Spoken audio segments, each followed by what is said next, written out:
station from viewers like you. Thank you. From the Tisch WNET studios at Lincoln Center in New York, Hari Srinivasan. Good evening and thanks for joining us. The United States and Iran are continuing their tense standoff over the Trump administration's economic sanctions and Tehran's threat of stepped-up uranium enrichment. The U.S. is sending the aircraft carrier USS Abraham Lincoln to the Persian Gulf and additional B-52 bombers to counter what the Trump administration calls clear indications of still unspecified threats from Iran. Iranian media quoted a senior commander of Iran's Revolutionary Guard today saying that the presence of U.S. aircraft carriers in the Persian Gulf is not a threat but an opportunity, and that, quote, if the Americans make a move, we will hit them in the head. Last night, Secretary of State Mike Pompeo said the U.S. is positioning military forces as a deterrent. Our aim is not war. Our aim is a change in the behavior of the Iranian leadership. We hope the Iranian people will get what they finally want, what they so richly deserve. Joining us now from Washington, D.C. for analysis of the growing tension between the U.S. and Iran is Suzanne Maloney, Deputy Director of the Foreign Policy Program at the Brookings Institute. Ms. Maloney, why is all this happening? I think we're seeing a period of intense signaling between the United States and Iran. This comes coinciding with the one-year anniversary of President Trump's decision to exit the Iran nuclear deal, and with the decision to ramp up pressure on Iran with an effort to try to drive Iran's oil exports down to zero. There appears to be at least a very public effort to try to bolster the American troop presence. But I think in reality, this is very much in line with our standard posture. And really what's important is the public signaling that's going on rather than the military maneuvers. In that signaling, you kind of see an escalation of rhetoric between the two sides. Is our intelligence in the region very good? Are we pretty sure that these threats that we're hearing about and we're preparing for are legitimate? Well, there are real concerns voiced by members of Congress and other groups in Washington about whether or not there is the possibility that the Trump administration is trying to hype the threat from Iran. I think realistically, we know that Iran has been responsible for a number of attacks against American presence in the region over the years. At least 1,000 troops in Iraq have died as a result of Iranian-provided IEDs or Iranian assistance to Shia militias there. There's a long history of Iran's support to terrorist organizations across the region. And there was a real expectation that after the Trump administration walked away from the nuclear deal, that in fact the Iranians might retaliate. So there's reason to be skeptical about what the Trump administration is putting out there in terms of the threat perception. But there's also reason to believe that the Iranians are prepared to make the United States pay a price for the pressure that Washington is exacting on Tehran at this time. Now, does this posturing play to the regime's base? Because there's nothing that unifies people like a shared threat, and seeing, what you could be perceived as a bully or whatever. Look at these guys, they're standing right on our, shores. We got to come together as a country. Well, the conventional wisdom suggests that there will be a rally around the flag effect as a result of American pressure on Iran. But let's be realistic. Iranians have the capacity to resent both their own government and American policies toward that government that impact them directly in their pocketbooks.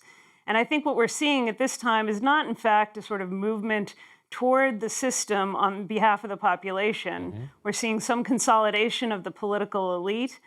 But what we're really seeing, I think, is a period in which the Iranians have very few good options for parrying the American pressure that's been applied, particularly through the economic sanctions. And finally, what happens? Does Iran walk away from the existing partners, all of European countries that are still part of this nuclear deal?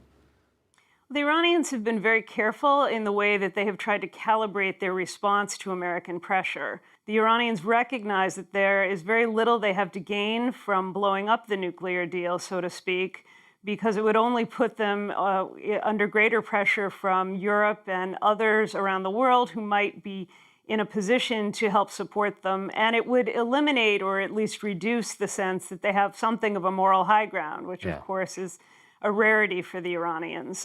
So they've been moving very carefully, but it's not inconceivable that we're going to see ourselves on a slow road to a much more intense nuclear crisis with the Iranians, even at the same time that we're dealing with something similar with the North Koreans. All right, Suzanne Maloney, thanks so much for joining us. Thank you. We'll have more news later on in the broadcast. A psychologist found that more than 25% of Americans say their mother is their #1 hero. Read his analysis on our website at pbs.org/newshour. The political struggle between Venezuelan President Nicolas Maduro and that country's opposition party shows no sign of ending anytime soon. And the U.S. has become entangled in that crisis. President Trump has recognized opposition leader Juan Guaido as Venezuela's interim president and slapped sanctions on dozens of people in the Maduro government. But there's also a Venezuelan story much closer to home. Venezuelans fleeing their country have filed more than 70,000 asylum petitions in the U.S. over the past 4 years. Many have settled in areas that already have large Venezuelan American communities. NewsHour Weekend correspondent Yvette Feliciano has our story from Texas. Before moving to the Houston suburb of Katy, Texas, Carlos Lozano and his family lived in Mérida, a Venezuelan city in the Andes Mountains. Lozano and his wife ran an importing business there. But their peaceful life was interrupted in 2013 as the country's economy collapsed due to hyperinflation. Lozano and his family were supporters of Venezuela's opposition party. As the economic situation continued to deteriorate, they participated in anti-government demonstrations, which were often met with violent resistance by pro-government forces. Lozano says police and paramilitaries targeted him for posting videos of the violence online. Once, he was even shot. When we all ran out, I heard someone say, "There goes Lozano." That's when I was hit by a bullet here at waist level. Every peaceful protest we held became practically a war where we had to hide from the police and government forces. But he says his breaking point came in 2016, when pro-government intruders vandalized his office. They came to our business and totally destroyed it. They looted it, they broke the glass, they stole absolutely all the material, years of work. They drew graffiti of weapons on the walls that said, "We're coming for you, we're coming for your family, we want you dead, and that's it." I knew that I couldn't stay in the country with my wife and children anymore. In 2016, Lozano, his wife, and 2 children walked nearly 150 miles to cross over into neighboring Colombia. 2 days later, they boarded a flight to Houston, Texas. We left all our family, we left our house, our apartment, we left our friends and the belongings that we still had left. They remained in our house, everything. Lozano says they decided to come to the Houston area at the urging of a family friend who lived there. He told us that there was a Hispanic and Venezuelan community here, that Venezuelans had been coming to Houston and have been living here for years. Since the 1980s, Venezuela, the world's largest oil reserve holder, has had business ties with Houston's energy sector. For over 30 years, its state-run oil company owned controlling shares in the Houston-based oil company Citgo. A failed 2002 oil workers' strike in Venezuela led to the firing of nearly 20,000 high-skilled oil employees. Many of them took lucrative jobs in Houston's oil industry. Dr. Luis Duno Godberg chairs the Latin American Studies Department at Houston's Rice University. He says a second wave of immigrants came to Houston after 2013. Everything happens more or less in the same time. Maduro comes into power, and the economic crisis that was, of course, brewing before explodes.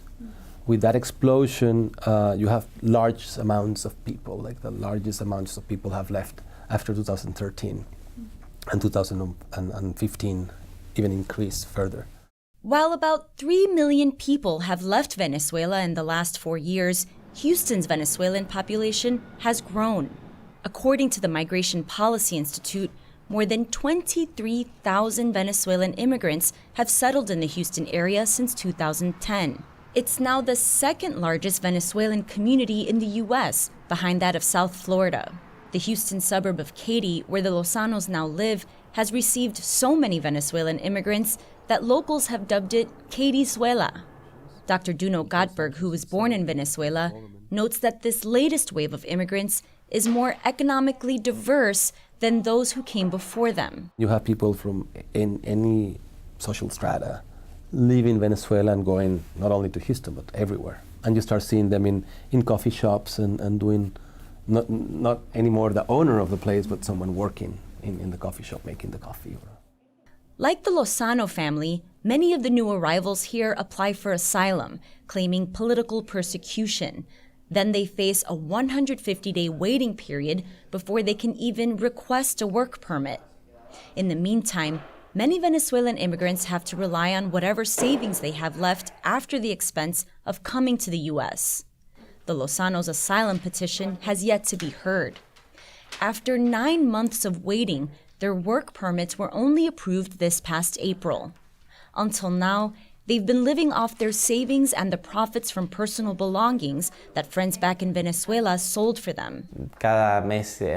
Every month, things become a little more difficult because we have practically nothing left but an empty house. But we've got a lot of help through many people. Those people include members of Houston's Venezuelan community who have organized to help new arrivals get settled. Diana Mentz came to Houston in 1998. She says that, unlike the Lozanos, many of the more recent Venezuelan immigrants she's met have no money at all when they get to Houston. To survive, they must find under-the-table jobs, like construction or driving taxis. So now they come with nothing, They just come like this and see if somebody can help. They are escaping. Mentz is one of the founders of Social Action Venezuela, a volunteer organization which delivers donated goods to Venezuelan immigrants. It's incredible how many people contact us daily. We have 5-6 families calling for help. Most of them, they try to find a decent job and to pay the bills, and actually we supply things for the house, sofas, tables, dining sets, and stuff like that. Mentz and others have turned their garages into collection and distribution centers for food, clothes, and other household necessities. Her group is among several organizations that accept furniture donations and deliver them to new arrivals, like Cesar Garcia and his family, who just arrived here in March. Everything you see around here has been through these donations. We are enormously grateful. I never imagined that at this time in my life I would be here, looking for help to leave my country. Others are trying to make Venezuelan immigrants feel more at home through religious and cultural events. Venezuelan-American Laura Celis Black organizes Venezuelan-style masses and concerts with her husband through their religious organization, which in English is called Virtual Venezuelan Parish. She says these gatherings also serve as opportunities to collect more donations for new arrivals, which helps those still in their home country. We believe that the best way of helping Venezuela is to help those who are in the diaspora, because those who live here, even if they are not working legally, all families buy a box, they fill it with food and medicine, and they send it weekly to Venezuela. So if you help a Venezuelan outside of Venezuela survive, they will help their family back home. But she and others also believe that the federal government needs to grant temporary protected status, or TPS, to Venezuelan refugees so they can live and work legally in the U.S. Bills granting TPS to Venezuelans have been introduced in both the House and the Senate, but neither has been voted on. In March, 24 senators, 23 Democrats, and 1 Republican sent a letter to President Trump asking that he grant TPS to an estimated 72,000 Venezuelan asylum seekers. The White House has not responded. Nonetheless, many in Houston's Venezuelan community, whether recent arrivals or longtime residents, approve of President Trump's handling of the political situation in Venezuela, particularly in his recognition of opposition leader Juan Guaidó as interim president and his sanctions against the Maduro regime. President Trump's administration has been very rigid and has applied many sanctions, more than any U.S. president had ever applied against Venezuela. It is difficult because the type of economic blockade they are carrying out on the country is affecting the people as well. They suffer. But with the people I have spoken to in Venezuela, they are very happy that this is happening. because it is a way to get the government to leave at some point. Meanwhile, Lozano says that the biggest challenge for his family is reckoning with the loss of the place they once knew as home. No matter how many good people you get to know, we are not in our country. We do not meet with our people or with our families. And even though we have met very good people every day since we came, we always try to forget what we've left. But it is impossible, because it is always in our hearts, our homes, our friends. All our friends in Venezuela have emigrated to other countries.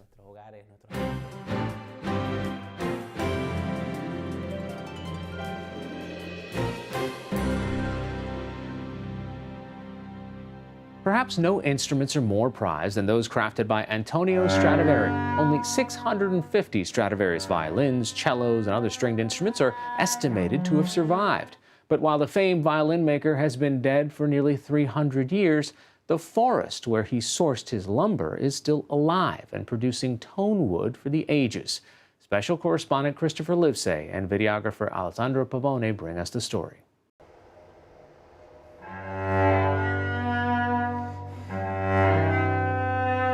It's rare to play an unfinished cello.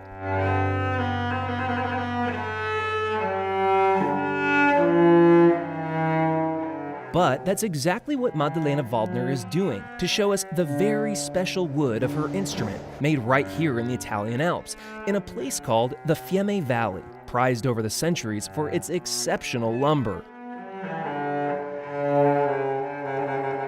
But before it sounded like this cello sounded more like this.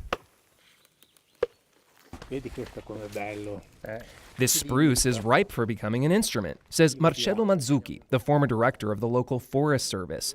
It's no accident that we're in the same corner of the Alps where famed Renaissance luthiers Stradivari, Guarneri, and Amati hand-picked the trees that would become some of the world's finest instruments. Thanks to a serendipitous combination of the altitude and climate, these have come to be called Il Bosco che Suona, the musical woods. This is a super tree. I'd say there's a beautiful violin inside, just waiting to come out. You're in there, aren't you? Mazzucchi says he often talks to the trees. More than just a retired forest ranger, he's acquired an uncanny knack for spotting timber that's ideal for instruments. In these parts, many call him the Tree Whisperer. It's a beautiful nickname, isn't it? The trees talk if you sit and listen to them. Sometimes I even hug them. Look carefully, and they'll tell you their life story. He weaves from trunk to trunk, crossing flawed candidates off his list. So these trees, how are they? Questi come? This one is too curved and has too many branches. Until he settles on a tree that once would have been worthy of a Stradivarius. This is a nice one. This is a good one? This is a nice one. Bello questo. Perché? Why is this a good one? Even though it's not that big, it shoots up perfectly straight. It's very cylindrical, no branches at the bottom. If you ask me, there's a violin trapped inside. It's about 3 centuries old. That means Stradivari was here when it was a sapling. Oh, wow. To test its quality, Mazzucchi takes out a manual drill and twists it like a corkscrew through the bark. Mazzucci listens carefully and pulls out a core sample. So, good news? Buone notizie, Ottime I see. Excellent news. Look at the rings. Every ring takes 1 year to grow because nature takes its time, do things well without rushing. After Mazzucchi has chosen the wood, he volunteers that information, free of charge, to a lumberjack, who then chops down trees like this one and carts them to a lumber yard, right here in the Fiemme Valley, where the spruce is milled into sections.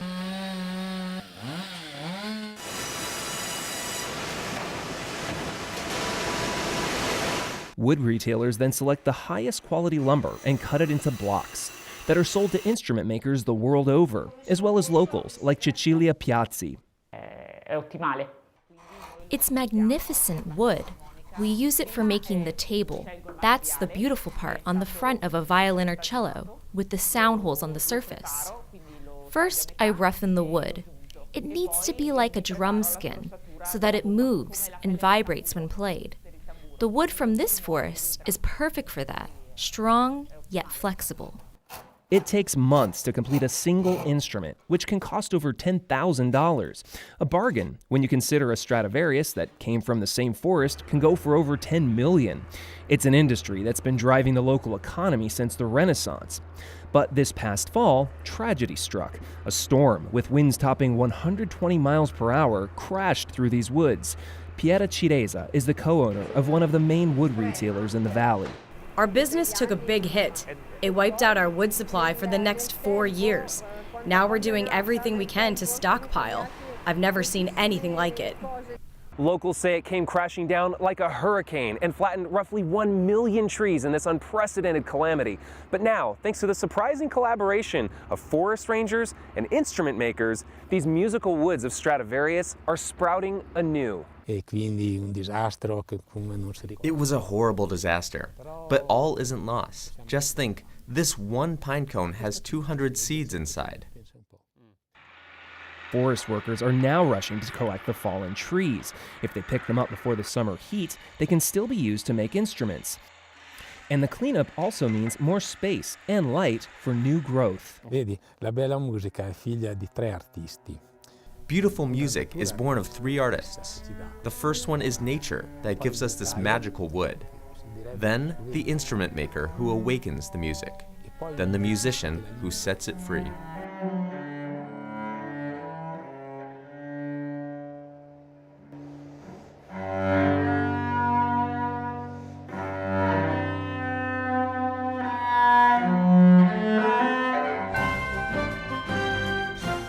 Is PBS NewsHour Weekend, Sunday.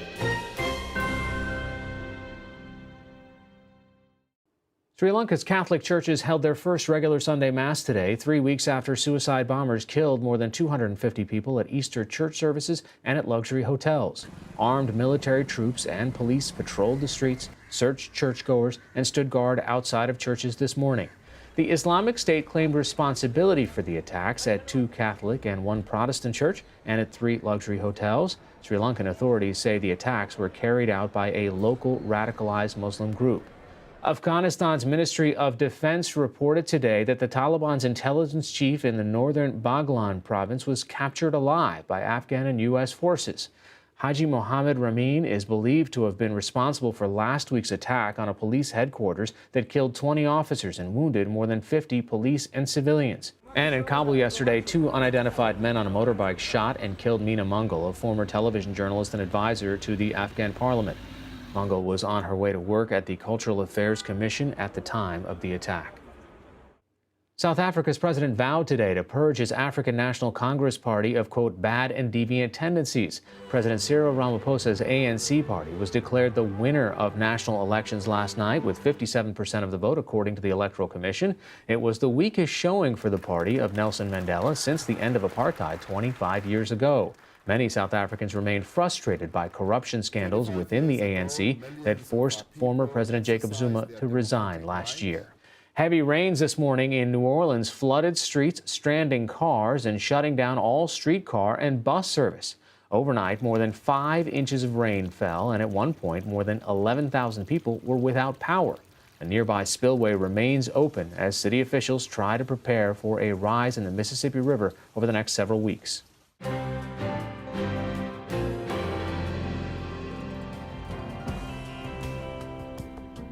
Finally tonight, in Germany today, thousands gathered to mark the 70th anniversary of the end of the Soviet blockade of West Berlin in 1949. One of the guests of honor was 98-year-old U.S. pilot Gail Halvorson, one of the many Allied pilots who airlifted supplies to the isolated city for 15 months until the Soviets gave up. Halvorson became known as the Candy Bomber because he added candy wrapped in handkerchiefs to his supply drops for West Berlin's children. That's all for this edition of PBS NewsHour Weekend. I'm Hari Srinivasan. Thanks for watching, and happy Mother's Day.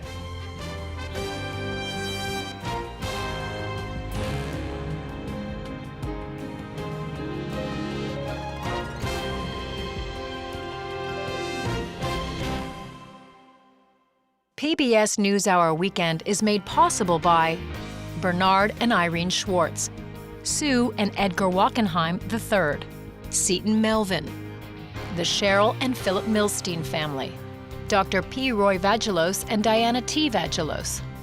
The JPB Foundation, Rosalind P. Walter, Barbara Hope Zuckerberg.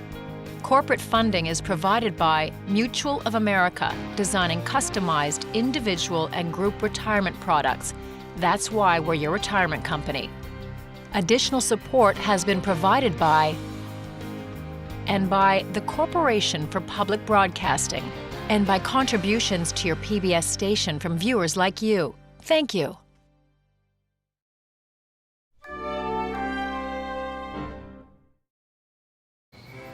Be more PBS.